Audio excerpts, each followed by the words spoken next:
We are live. A beautiful Hodie, Black family, race first. This is Bob Imhotep.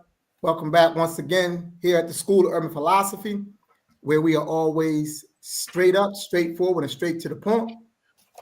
Please make it your personal responsibility to hit that subscribe button, hit that like button, share this video. As I stated in the post, this is not an interview. I'm not an interviewer. This is going to be a conversation, a heartfelt conversation between myself and Baba Baruti and Mwalimu Baruti. We just want to talk about a few things that have been on my mind. I felt like we had this conversation out in the public.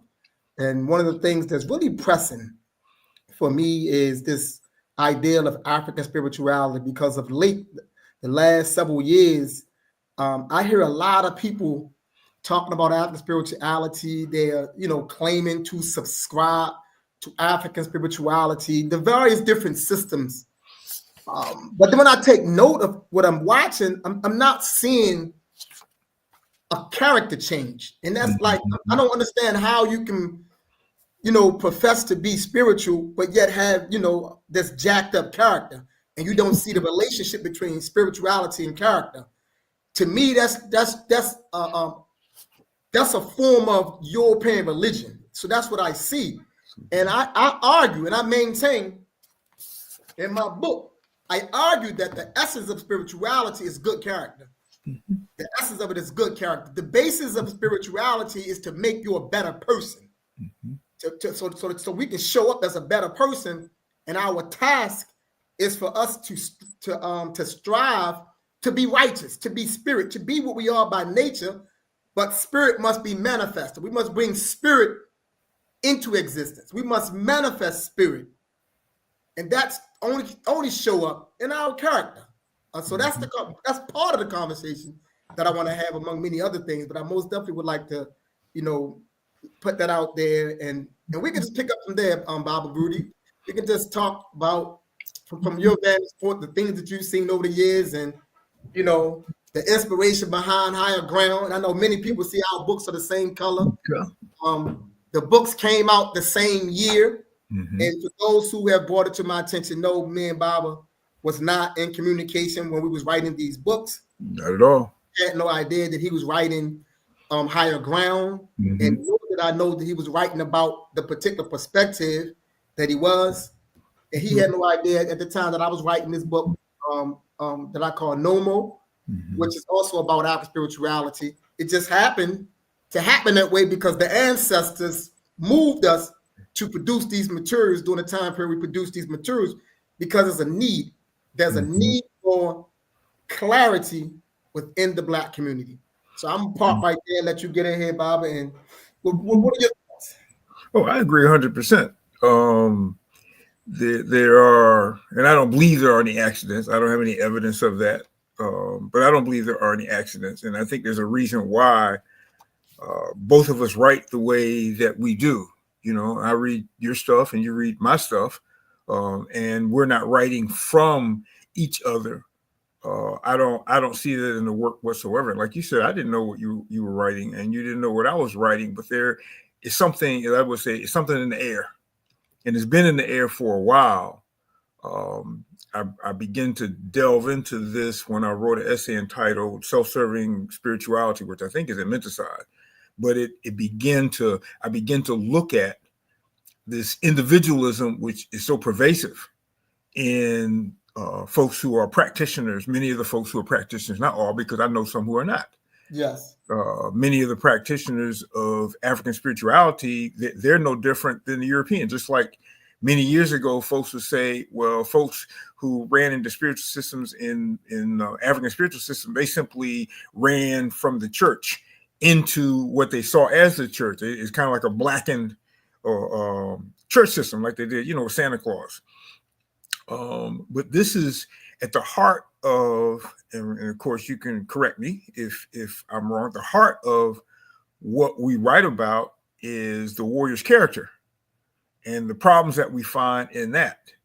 And I can go back and look at my writings, and I can go back and look at Brother Imhotep's writings as well. And I see this progressive in terms of an emphasis on the importance of checking your spirit, of making your spirit better, of being the kind of spirit that is of good character, that is of ma'at, that is us.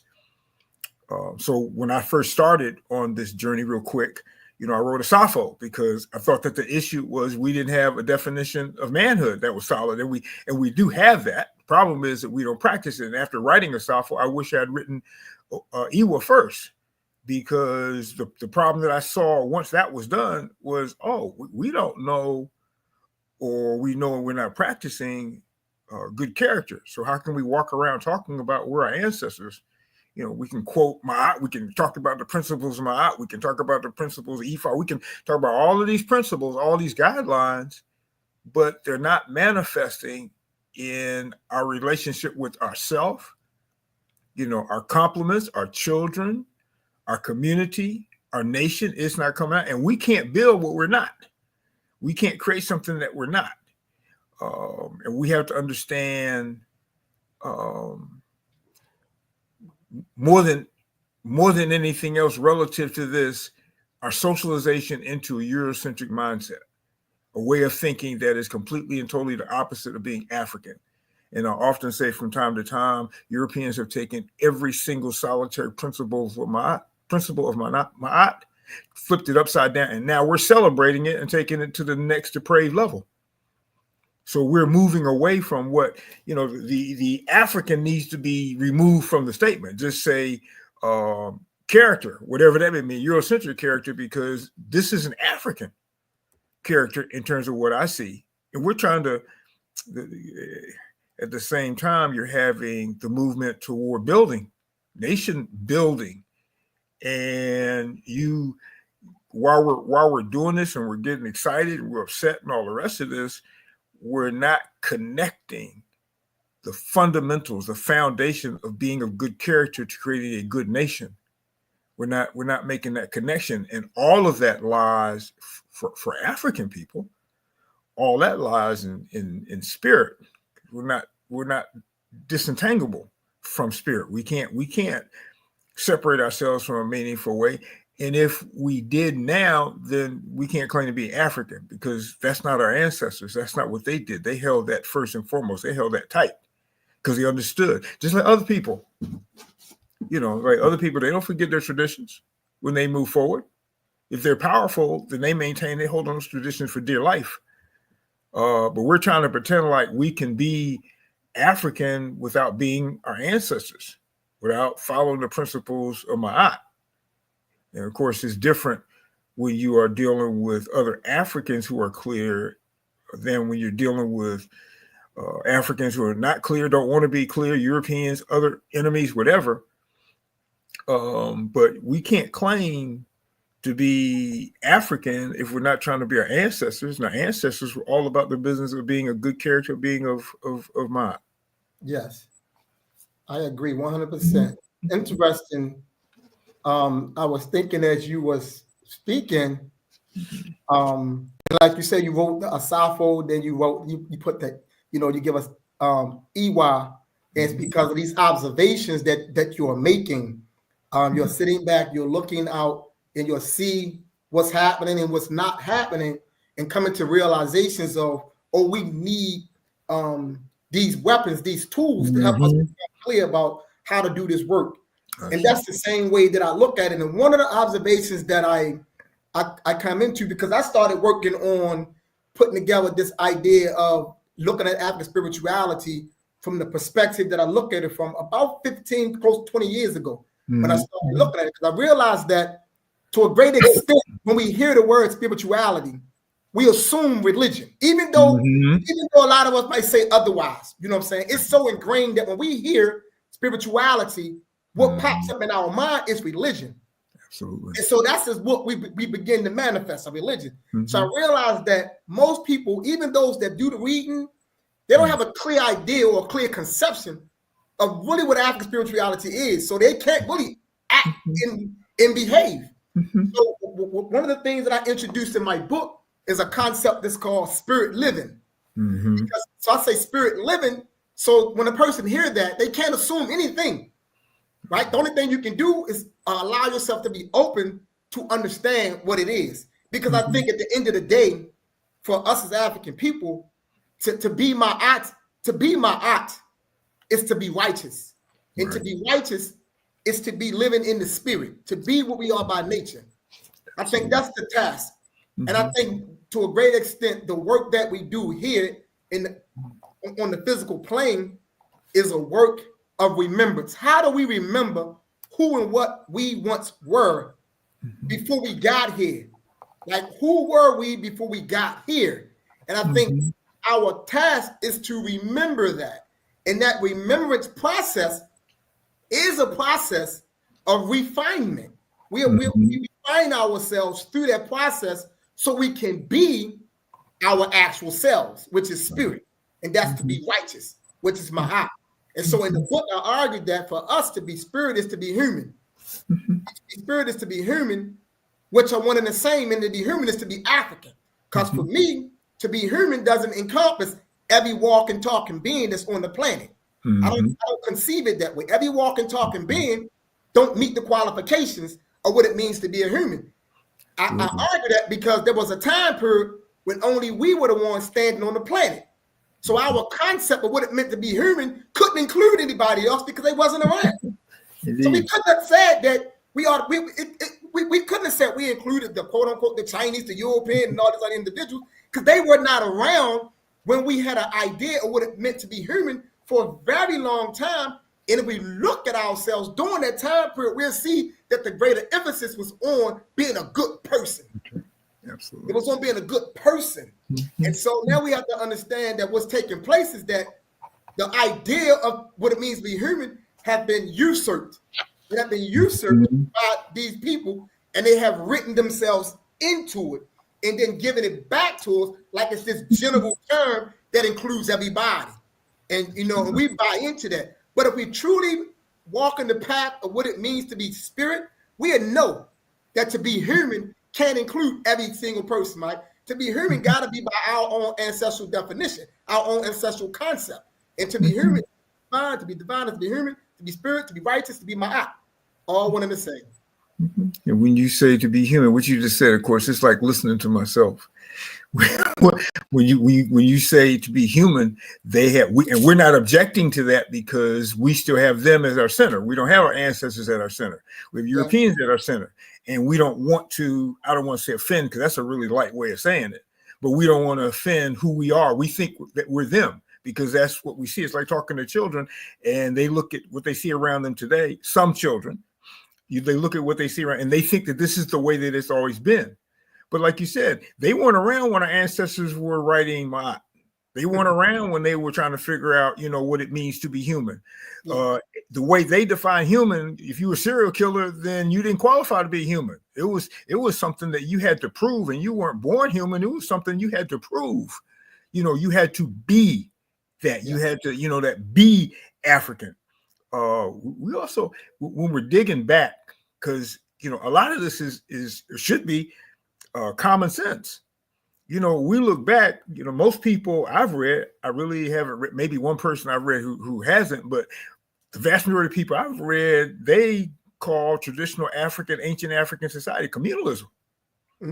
And that requires a certain type of person. That requires the development of a certain type of character in order for communalism to exist. It cannot exist in a reality where people can't trust each other, where people steal from each other, where people lie from each other, where people act like anti-humans.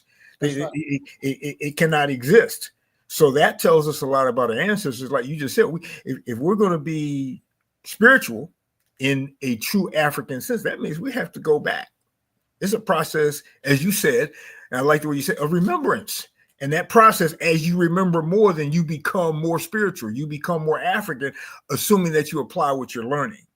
Okay? It is definitely a process.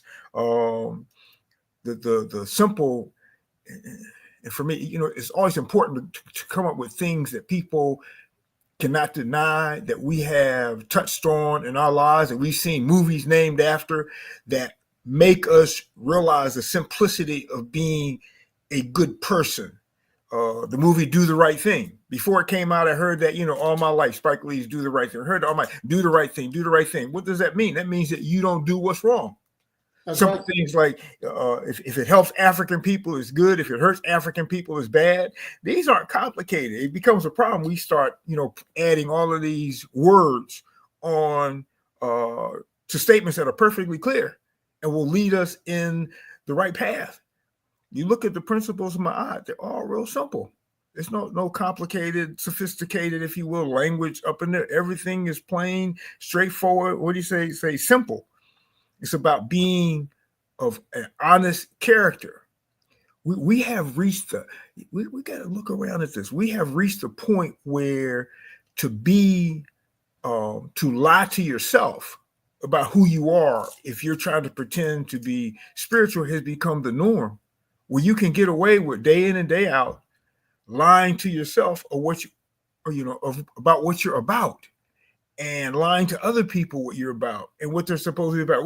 The power of socialization, of making us become escapists when it comes to being African, of running away from who we are, of rationalizing bad character as good character.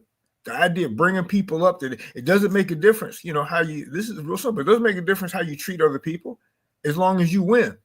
You go back, when I was in grad school, one of the readings that we had was a book by this guy named Max Weber, and it's called Protestant Ethic and the Spirit of Capitalism. That's one of the most important books by them I've ever read. And it, in a nutshell, explains how Protestantism became a dominant religion in European culture and society, because the logic was the rich people are the ones that get to heaven. The more that you have, then the greater the probability that you're going to get into heaven. And it qualified, it said, it doesn't make a difference how you treat people. It doesn't make a difference how you treat the people who work for you. It doesn't make a difference, the kind of person you are. Whoever has the most money is the one, or those who have the most money are the ones who are going to make it to heaven. And this is, the logic behind it. It wasn't, a big secret. That was, clearly understood. So we're operating on that principle, whether we say it that way or not. This is how we are operating, and this moves completely against who we are. Yes, exactly. Those are some of the things that I've taken notice of. And let me plug this up for this computer. Go out on me. I want it to go out. There we go. Okay, back. Yes, yes, just being able to understand how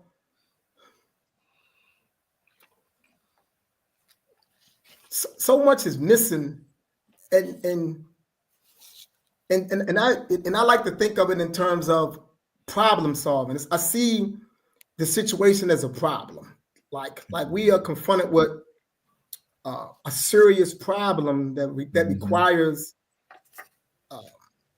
serious thought to provide solutions to this grand issue of, we call it many different things. You call it oppression, exploitation, destruction, the Mafa, because that's what it is. It's the Mafa, which is perpetual.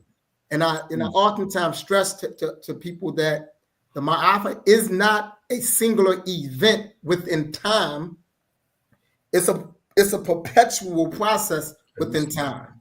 It's a perpetual process by which we are undergoing systematic bombardment of destruction on multiple levels.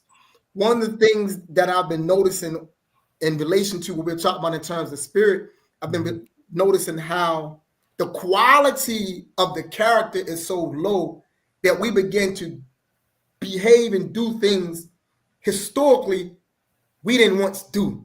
But now we see ourselves in doing things that once there was a time period. Like there was a time period, if a quote unquote serial killer popped up and they did a profile, we automatically we was profiled out.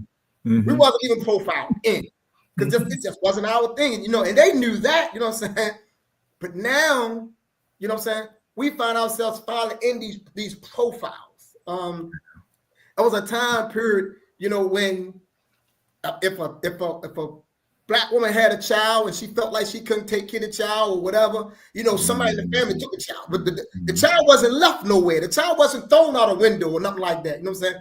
Somebody took the child. Even if a grandmother took the child and raised the child as if the child was the brothers and sisters or anybody else, even though the child probably was their uncle or something like that. You know what I'm saying? But they took the child away. Nowadays, we find ourselves in doing things that we once didn't do, and I attribute that to the same destruction of character and a despiritedness that's manifesting on a high level. And if we want to make, because it's, to me, it's always how you view things. For me, I base my action on how the ancestors sitting behind this table judging me would think. Even though that doesn't exist, for me, that's an important guide. So we talk about the Mafa. If we want to see spirit as the universe, then we and what affects us affects spirit. Because if we're not separable from spirit, if we're vessels, spiritual, entities, with these human vessels, if we want to make that argument, if we want to say that's what we are, then we know that what happens to us happens to spirit because there's no disconnect. There can't be a disconnect if spirit is part of me and I'm part of spirit. So all of that damage that was done in that Mafa, all of that damage that was done to us in the Mafa, all that damage that was done to our minds in the Mafa, all the damage that has produced the kind of twisted thinking that the vast majority of us operate in today, then we've also corrupted spirit. Yes. We have, you can't limit it to, you can't be I'm spirit and yet, what happens over there doesn't, I had nothing to do with that. What the rupture that has been created in the spiritual universe as a result of what's happened to African people, to me, is immeasurable. So to talk about this as a, let's say, healing process for warriors, where we're reading Imhotep and we're reading Baruti because we're trying to get a better idea as warriors, what it means to be a good character, what healing actually means, and what spirit and spirituality actually mean. Well, if we're doing that, then we have to understand that for warriors, simple stuff, for warriors, until African people have removed the Mafa from our beds, from our work, from our thinking, from our family structure, from our organizing, until we have removed that, then you can't heal spiritually. That really began to bother me when we see all of these groups, spirituality became this big discussion, and suddenly all of these Black men in particular were gathering together all these other Black men to do these healing sessions and healing retreats and all the rest of this. I'm looking and I'm saying, okay, these guys are trying to heal their personal selves without understanding the collective nature of African people. So you're walking around thinking that you're happy, but African people are miserable. African people are in the throes of the Mafa. So for me, I keep saying for me, well, that is what it is. For me, when you talk about warriors and you're talking about healing and you're talking about good character and you talk about being at peace with yourself, the only way that can occur is to remove the power of the Mafa over us in every way, shape, form, fashion. The only way that can occur is if African warriors go about the business of creating African sovereignty for our people. To me, that logical line of thinking, and so what you just said, that leads logically straight from that, but because of our fear, because of our menticide, because of us using the words impossible and can't in our vocabulary when it comes to really defining spirit as powerful, then we're not doing that. So we're not healing spiritually. Healing. That's another one of those terms and words that I like to think about a lot in terms of healing. I like to always translate healing as wholeness. And I believe that the work that we have to do is the work of becoming whole. because of what we have endured in this particular society over this very long period of time. It has made us unwhole in a lot of ways. I like to think of the human being as a human grid or human graph. And I like to think about it in terms of, the social self, the mental self, you see the psychological self, the physical self, and the spiritual self. And I think that if you look at the human being in terms of those graphs as each bar, what we tend to see and notice is that in the areas that matters most, the bars are lower down. So we look at the bar, the physical bar will be higher up because it's physical. Like we do grow physically, so the bar is kind of higher in terms of cognition and intellect, a little, the mental part bar kind of higher. But when we hit the social part, we see the bar begin to drop. When we hit the psychological part, the bar drops more. We hit the spiritual side, the bar drops that much more. Because, the essence of who we are is bound up inside of how we show up in our spirit.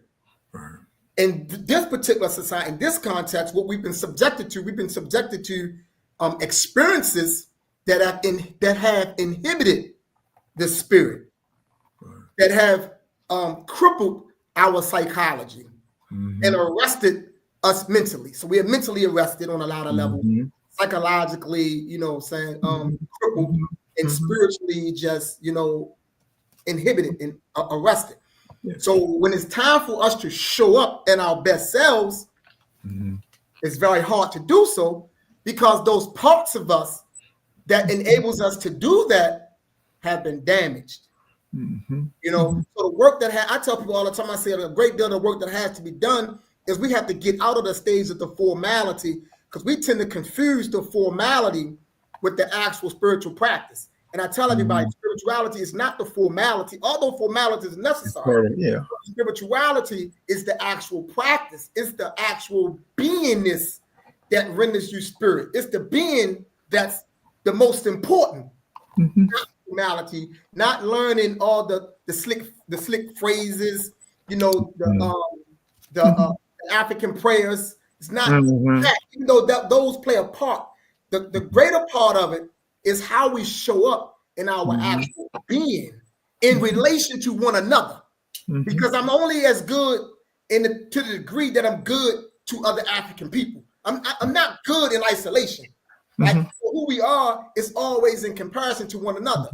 As the Zulu saying goes, a person is a person because of other people. Like, so who and what we become is contingent upon people.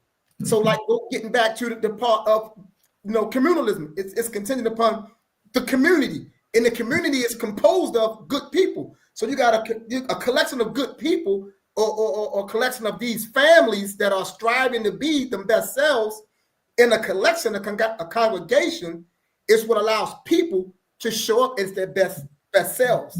So our healing is going to happen in a communal type of setting. It's going to happen with people, not as a monk, not as a monk somewhere. We have to be in a situation where we are growing together and becoming whole together. So I like to argue from that position. And I like the way you use, because we have taken certain words to mean certain things or to imply, like we take tithes and we associate those solely with the church. There's nothing inherent in that word that is defined church. You said congregation. So to me, that's synonymous relative to being spiritual to a community.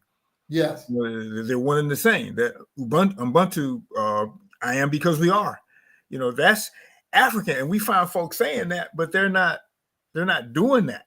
And if to me, if no one gets anything else out of this discussion, they need to clearly understand that it's visible and is passed on to the children, and the children are going to do it even better than we do when that contradiction between what you say and what you do exists. When you walk around, especially when you're walking around talking about being spiritual or I guess, pretending that you are and giving off the illusion that you are being a righteous person, but your behavior and everything else is contradictory. You're not building community. Of course, everybody has their lanes. You know, people are different in terms of their personality. So the way they interact within a community is going to vary, but it's still going to be that same love. Yes. That's not going to change. And you said the actual practice. That's the heart of the issue. That's the heart of the problem. Okay, because if we know that we have an enemy who's destroying our children, who's destroying our children's minds, well, then your spirit should tell you, check that, correct that. What was the word that you used? And I wrote it down. Oh, jacked up. you said jacked up. Yeah, it's jacked up that we know what's wrong. We know that spirit is supposed to be, we know that not supposed to be, spirit is all powerful. It's a matter of how we interact with it, how we apply it, how we use it. And to me, it's also, it's not separable from the individual. When I was a child, I had issues with the idea that the creator was, way out there someplace and I'm down here. And I'm as, 7, 8-year-old child saying, well, how, if the creator is all seeing, then how can people do this bad stuff and think they're getting away with it or not being seen when the creator can see everything? And I could never get an answer in my head, to that. But we're walking around as adults thinking that we can be a bad character, and somehow, because we're not immediately being punished, sky doesn't open up, great booming voice, bolt of lightning doesn't come down and strike us, that we can continue to walk that way. And we forget as Africans, everything that we do has ramifications on the children and those yet to come relative to their character and the kind of community they build, if they build a community, because the way of the European, as it's been placed in us, and we're always taking everything to the extreme because we are genius. The community, the anti-African, the anti-community movement that's been quietly going on since, the time of our capture, it is increasing. So now you're having organizations like PLM that's fighting to bring people together with a mission, a goal of empowering African people. Why should you have to fight to have something like that, to create something like that? That shouldn't be a fight. You should be fighting people off because you don't have enough food at the event. I want to say, I'm handing it back to you, but I want to say for folks who may be confused, this is not a pessimistic discussion. Yes.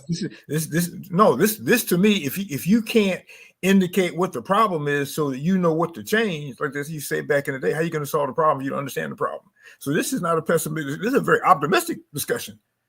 Yes, highly optimistic. Yes, absolutely. Yeah. And oftentimes I believe, that people can walk away with that false assumption because we don't understand the complexity of our problem. Mm-hmm. You don't understand the complexity of the problem. And that's a problem in and of itself. We don't understand that this situation is extremely complex. And I try to get people to understand it all the time. So because it's complex, it's going to require serious thinking. It's going to require serious thinking and serious planning, to create a lane or an avenue that can lead to some form of sovereignty for us as a people. Mm-hmm. Like it requires a lot of thinking. And we got to be able to, to flush out these chronic issues that are now becoming perpetual and within our community that we see. Because the lack of good character is a problem. Mm-hmm. It's a problem that's not talked about. Mm-hmm. It tends to get pushed under the rug. And when it comes up, people want to try to downplay and don't want to deal with it, But we got to deal with this poor, bad character because it has contributed to us being in this situation as long as we've been in this situation. Mm-hmm. We didn't have to be in this situation as long as we are if many of us had better character and we held people to a better character. So this poor character is a major issue that has to be addressed, and we have to deal with the poor character that's out there. I like to attribute a great portion of the poor character to what I like to call is Black insanity. I believe there's a level of Black insanity within our community, that's not being addressed. Agreed. On a lot of levels. And I believe that Black insanity, it shows up in many different ways. It impacts us. It disrupts our organizations, our families, our communities. And oftentimes we tend to just brush it off. But that insanity must be addressed. And I'm of the mindset that insanity is linked to, in a very organic way, to us being an off-centered people. I believe the more off-centered we are, the more insane we will become. The longer we're off-center, the more we're going to see that insanity becoming more and more extreme. I think that a great deal of this wholeness that I was speaking about is connected to us being able to get back to our center, because that center is who we are by nature. And I believe that anything that's acting outside of its nature is acting in a state of insanity. That's the same way if I was to observe a dog to behave like a cat. I'm going to say that, man, that dog, something wrong with that dog. Right? That's the same for us. If we are acting outside of our nature, then we are acting in a sense of insanity to that degree. And too many people walking around who are looking at people who are insane and see too much of them in it, and they rationalize that, as you said, as being sanity, because we're seeing more and more. It's like that the majority rules, but the majority is wrong. The majority is very crazy. And you say you see something that's acting insane, what are you going to say? That's a little bit nuts. But we're looking at us acting like Europeans, and we're acting like that's normal. That Black insanity is extremely serious. It's extremely pervasive, and it's rationalized in a major way, verbally and non-verbally. So it's the idea, if you live in a glass house, don't throw any stones. That comes down to, for us, you don't question anything. You don't question anybody, because there's always going to be something that you have done or said that is not right. That's not good. That's insane. I mean, you live 15, 20, 30, 40 years, then there are things that you have done that, of course, hopefully you regret, whatever they may be, big or small. But we have ourselves thinking in this rationalizing of Uruguay's way for us, that because we've done something wrong, we can't check anybody else. We can't say, oh, that's not African. Look, this is how I answer. You can't say that anymore. You can't question anybody. You can't say that anything that we do that is in the tradition of Europeans, tradition of bad behavior, tradition of bad character, you can't say anything. Then you become the moral police. You become anything other than that. So the movement to re-Africanize us, to return us home, to bring us back into good character, it keeps getting chopped to pieces, because the immediate response is, well, you've done something wrong. And many of us don't have an adequate response to that. For me, immediate, yes, I've done some things wrong, but that was when I was ignorant. And when I talk to warriors, sometimes I find so many who beat up on themselves because of the stuff they did. I said, that was when you were in ignorance. Yes, you should try to correct for that, but you don't use that as a guide or rationale for you to keep doing it. And we're using it as a rationale for us to keep going further and further, as you say, further and further and further away from what it means to be African. Because you can't check anybody. You can't, the guy selling drugs on the corner, the guy rapes the girl, whatever. We can't say anything because you've done one little thing wrong. Anything that you've done wrong, you can't check that. So that bar in your graph of spirituality, it just keeps getting shorter and shorter and shorter. Or maybe it grows, but it should be titled pseudo spirituality, not real spirituality, because the definition of it would be religious.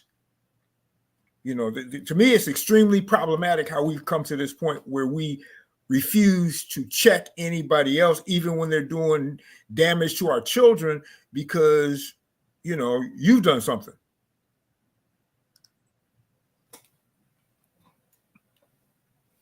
Yes.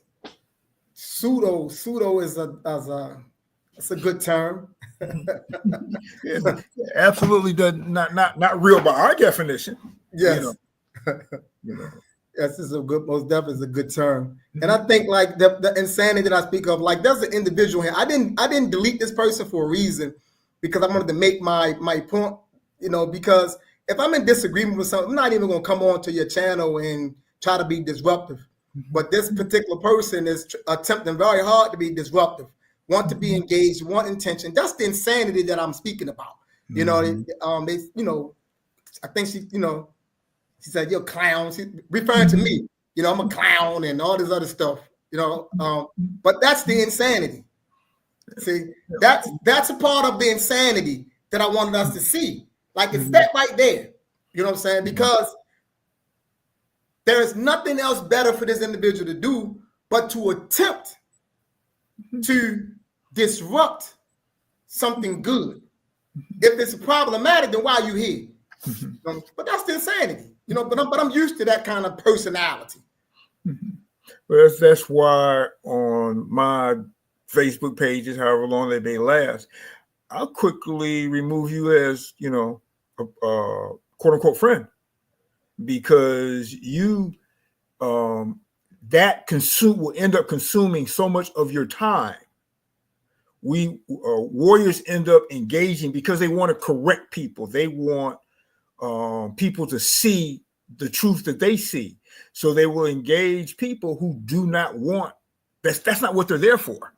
They're not there. They're not there. Many aren't there to listen. They're there to bring, you know, aside that.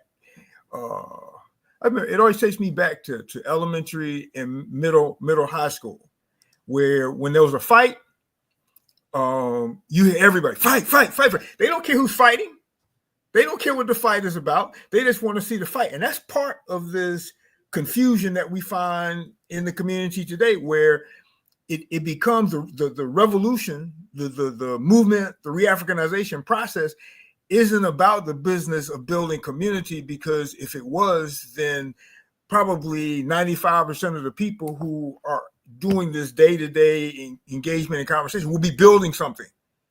We'll be building the school, you know, we establishing the safety of the route of our children to school and back home. They wouldn't be here.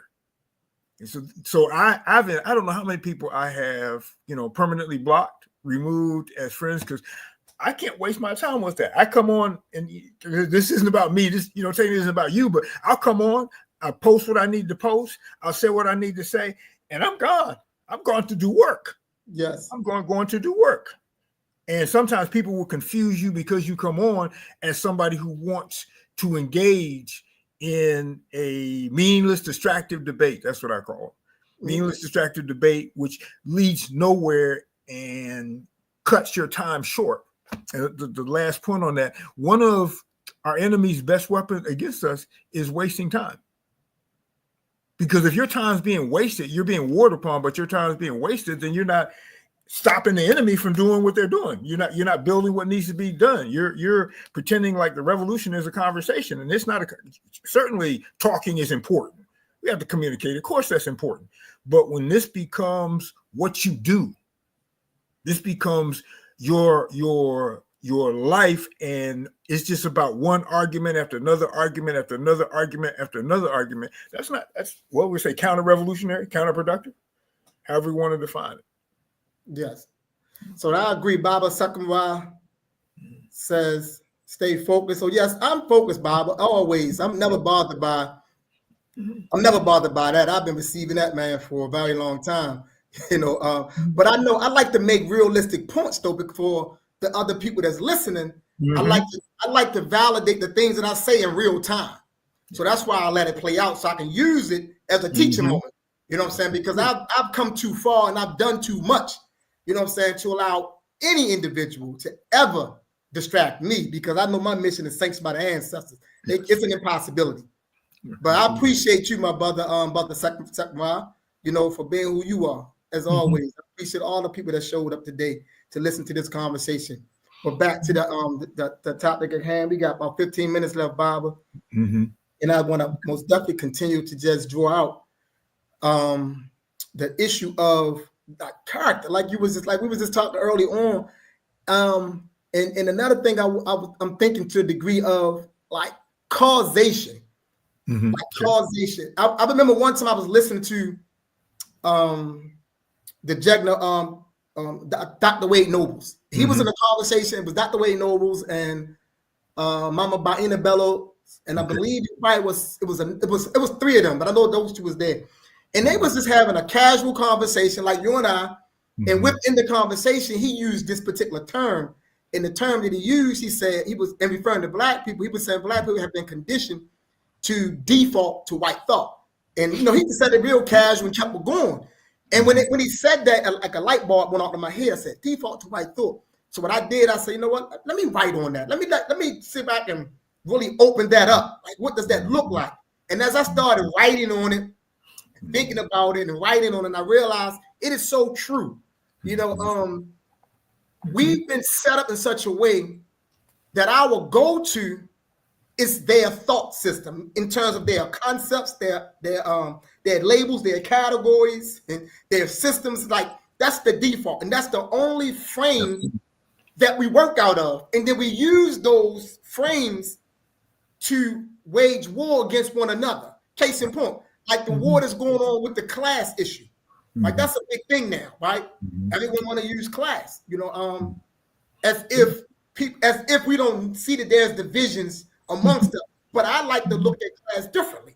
I like to say that the American class construct, the way that it has been conceived, doesn't relate to us. Like, we're not a part of that construct, even though many of us attempt to force our way into it. Absolutely. And that is not to say that there is not divisions amongst us within us.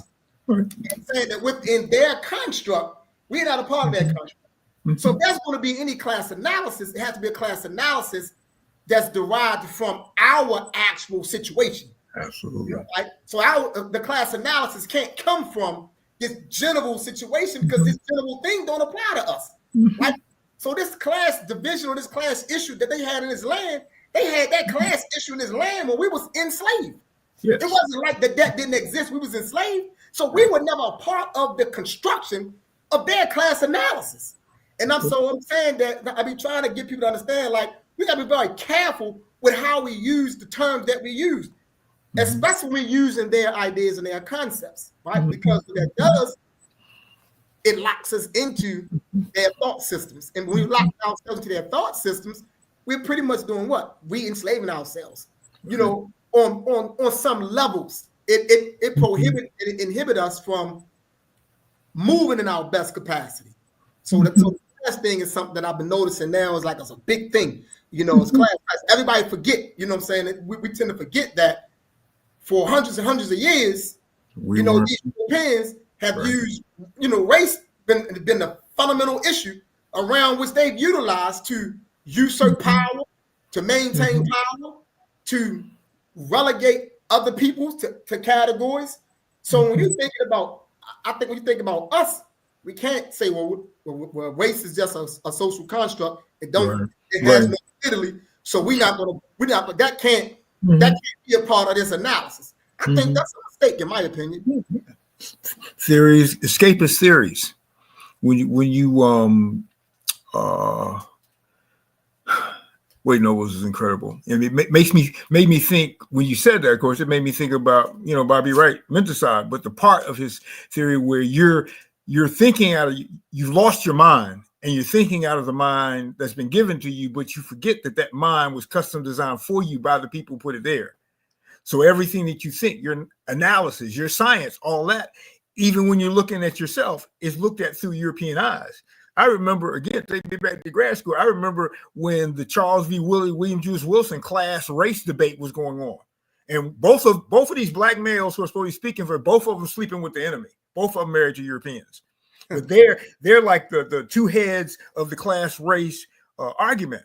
And it was really, essentially, it was part of an effort to remove that, like you said, remove race as a variable in our discussion of our understanding of our situation. Yes. So if class is most important, then you need to start whining about race and acting like it's a factor in this. I sat in classes with Wilson, and this became very, very evident in terms of his thinking. I don't even want to go into him right now, but I remember when that debate was going on, and I remember the reason for it, which is what you just stated. This is not us. Really, it's got nothing to do with it. Of course, we're involved in their class system. We have no choice in terms of what jobs we get, the classification of those jobs, the income, blah, blah, blah. But in terms of that racial factor, the question for all of us is the degree to which it affects our ability to live as Africans, to be at peace, whether the class issue is more important than the race, and it's not. It's not. That's right. The race factor globally in this country and everywhere else, but we want to pretend that it's not, and they're allowing us to pretend that it's not. So some of our most important academic speakers are saying, well, class is more important, and because we don't think for ourselves, because we forget why they have the jobs that they have in the places that they have those jobs, that they're going to emphasize class because they're about the business. Well, number one, they're about the business of keeping their jobs. Number two, they receive those positions in the first place. This is what a lot of people can't really get. You're not getting a job in their academia if you're going against them. They went through this process in the 70s where they systematically went across this country and they removed all radical faculty except those who didn't go against them, except those who still define them as human, except those who, that was their buddies, their children played together, all the rest of that. Everybody else went. You can go back into from about 1972 forward. They began to systematically remove all quote unquote radical Black faculty from the university academic setting. So the argument of class over race became, dominant. It's been dominant, since the 70s, and it's coming back because it needs a adrenaline. It needs some adrenaline. Yes. It needs some adrenaline, to get us motivated and back into that. But that's, what you said is clearly important. And folks need to stop and think, because you consistently see things being done to African people, regardless of what class they're in. Yes. It doesn't make a difference. This sociologist, Oliver Cromwell Cox, he was a Marxist, but he made a very important point that I think is critical for our analysis when you're talking about, because when you're talking about class, you're talking about education, attainment level, income, and your occupational prestige.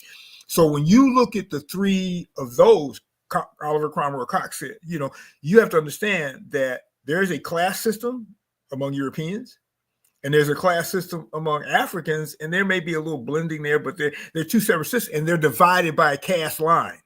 Bingo. That's my argument there. It's a caste in there.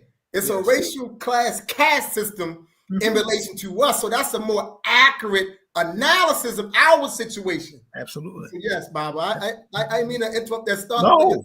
But yes. You didn't interrupt. We're seeing, and it's not. We didn't sit here and plan this before the show. The program. We didn't sit here and have dialogue about, okay, well, we're going to come and bring these certain points and show agreement. It's like minds who understand and interpret the situation from the African center are going to come to the same conclusions. Automatically going to come to the same conclusions. So yes. I'm essentially saying what you're saying. You're essentially on that issue in particular, right there. The idea that if we sit and wallow in this bad character, we're going to become more of a people of bad character. And the idea of African sovereignty is going to begin to dissolve from our minds because we're sovereign. I mean, Europeans taking care of us. Everything is good. We don't. And if in this situation, being them, our job is, of course, to sub-integrate, become a part of them. And that means becoming of bad character. Okay. What European leadership is not of bad character that moves them in this world? So they continue to dominate, exploit, control this planet. They're not doing that because they're, in friendly negotiations with tea and cookies. They're doing that because they are oppressing people. In order to oppress people, which is the main reason why they can't deal with spirit when it comes to their science. If you are doing this, you are oppressing people, and you have to make that look right. So you lie. And we become more and more and more of that. And so we tell warriors all the time, you can still be powerful without having to become them. You don't have to become a bad character. You know, when you're out there dealing with them, okay, that's a different animal. But in the presence of other Africans, I shouldn't be cheating you. I shouldn't be lying to you. I shouldn't be stealing from you. I shouldn't say how you doing and not mean it, because that would be a bad character.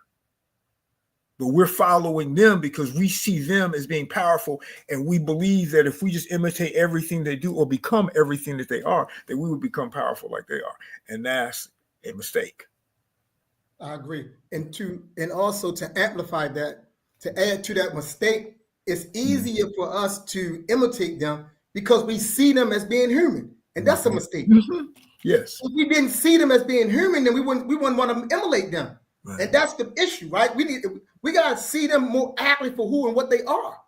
And I say the best we can know who and what they are is by us understanding what our ancestors meant by what it meant to be human. And once we clearly understand what we meant by what it meant to be human, we can see that they do not fit within our conceptualization. They don't fit in our conceptualization. And because they don't fit, then there's no need for you to even seek to emulate them or model shit after them. But they have been very, very, very good at imitating things. And they've been very, very good at convincing people that they are something other than what they are. You know, so on that there, I don't take that away from them. I'm clear they're good at convincing people that they are some other than what they are. You know, and that's the issue with us. And we struggle with that issue because we pull too much from their society. We use too much of their training to assess them. We use too much of their training to make our assessment of them. So we're always going to come up short in that accurate assessment because we're using their tools of analysis to analyze them. That is a mistake. Our tools of analysis and assessment has to come strictly from us. Yes. You know, because once we pull only from us and use our tools of analysis, our tools of assessment, conceptuality and stuff of that nature, we can see them clearly for who they are. Yeah. Right? Clearly.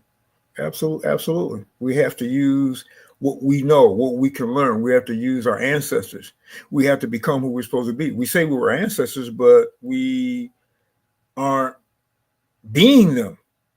Okay, so it's like for African people, it's not like for African people, you know, we're people, as I say, of evidence.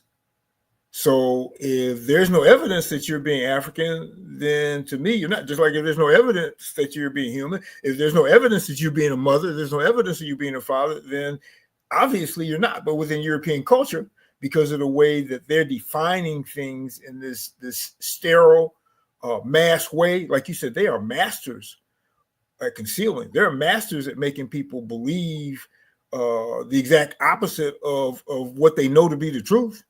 They wouldn't be in the position that they're in. We wouldn't be in the position that we're in. And our humanity, our sense of being human, our sense of ma'at is, as so many people have said, has tripped us up time and time again, trying to treat them like something that they're not, because we're convinced that they're, as you say, human. And they don't fit the category. They don't qualify. They don't qualify. It's not a matter of what they look like. It's not a matter of whether they can breed with whatever. They don't qualify based upon the definition, the ancestral definition of what it means to be human, which is grounded in the definition of what it means to be of good character, which is grounded in the definition of mind. Yes. Yes, agreed. So I would like for us to try to tackle this last question before we get out of here. What are your thoughts on the struggle for sovereignty in the countries of Mali, Burkina Faso, and Niger in the Sahel? So I'll go first since I'm the young of the two. I'm in agreement. I think that we should, to the best of our ability, man, move and push out these colonial powers in these countries. And I think as we're doing that, we got to be very careful that we don't. We got to be careful that they don't substitute one colonial leader by building with another colonial leader, right? As long as they stay grounded on their initial mission, their intent for what they're doing, and they center that whole thing on being African, then I think it's a good move. I think it's a good move, and I think it could lead to other great moves. But in my opinion, they are at a crucial moment in history, because many are watching and many want to make sure that it doesn't become anything progressive, that it doesn't set off this chain reaction throughout the continent. So yes, other European powers are going to try to have backdoor conversations. They're going to talk about giving them all these resources. Absolutely. So as long as they stay grounded, stay focused, stay on task, stay on mission, I think it's a good thing. And I'm hoping this is Brother Mansa on the continent who is doing this work over there, he and his wife. I hope that this is him doing this work. Yeah. I really don't have anything to add to what Baba Imhotep said relative to that. We need to be very careful about what's coming afterward.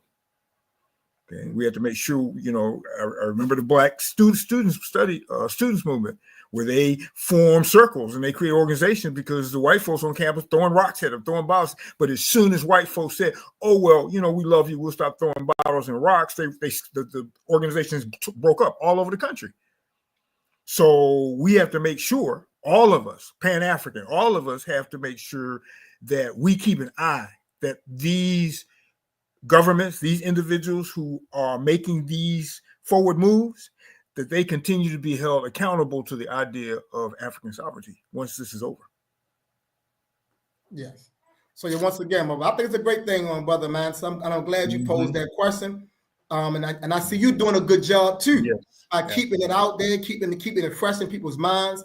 That's a part of the work as well, So I appreciate you for just doing that, because we need that. We need to keep it out there so all of us can keep our eyes on it, and so we can know how to move as this thing is moving and as this thing is unfolding. So I appreciate the conversation. So now, so it's now 10:02, Bob. But like I said, I don't want to keep you too long. I know you're a married man. I'm a married man, and yes.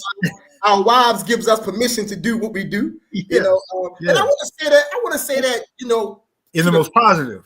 I want to let people know, yes, our wives give us permission to do this right here. Yes, because when you're married, it's about, when you're a compliment, it's y'all. We won. You know what I'm saying? So whatever I do, I have to take her. She got to be consulted, and she got to be considered, and vice versa. So so we got permission to be here tonight, but we got permission to only be here for a certain amount of time. Black family. So we're gonna conclude. I want to say thanks to everyone for signing up. Baba Baruti, most definitely appreciate you for making yourself available. Hopefully you and I can continue to have these online conversations going forward. Why not? Just get together, grab a topic, and we just go.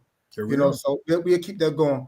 All right. For those that's watching, make sure you share, like the channel, and going forward, work on our character. Let good character stay in the front of all of us, because that's what it's about. Your spirituality is going to show up best according to how you behave. It's your behavior. And with that, we want to say peace and blessing. I'll be before you, and as always, stay strong, stay race, and stay first. I'll be before you. Race first. Race first.